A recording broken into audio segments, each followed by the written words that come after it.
Hi, I'm Christian from PlaytestCloud. In this series of short videos, we pick random games from the App Store and show some usability highlights and usability fails. This time we're playing World of Tanks Blitz. It was number 60 of the top grossing game charts in Germany today. It's a massive multiplayer online game in which you control tanks and fight tank battles with other real players. When you start the game for the first time, you're asked if you've played World of Tanks before.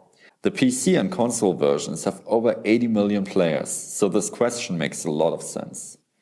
Since I've never played World of Tanks, I'm going for no and immediately get launched into a training mission.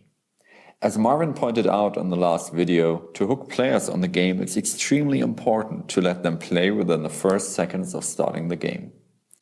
The tutorial explains driving and shooting and gradually unlocks new functions of your tank.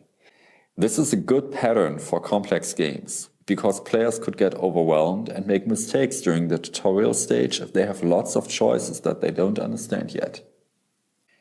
Destroying other players' tanks is the core of World of Tanks, so of course it's covered in the tutorial. Because certain parts of a tank have more armor than others, the tutorial teaches players to look out for vulnerabilities and hit those instead. We thought this was done in an odd manner, because at this point, the player is told about a lighter color correlating to less armoring.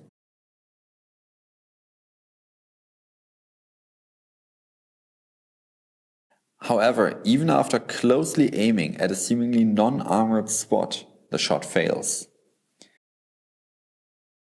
Only then the player is told to take a look at the enemy tank from an angle that actually shows unarmored parts, possibly leaving the player wondering what he did wrong with the first shot and creating uncertainty about which spots are armored and which are not.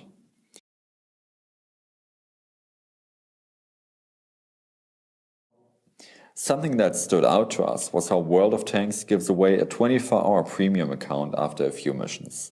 With a premium account, players earn more gold and XP after each mission, so it's a big incentive to keep playing or come back later. Because mobile players often don't come back to the game after their first session, this could really help with player retention.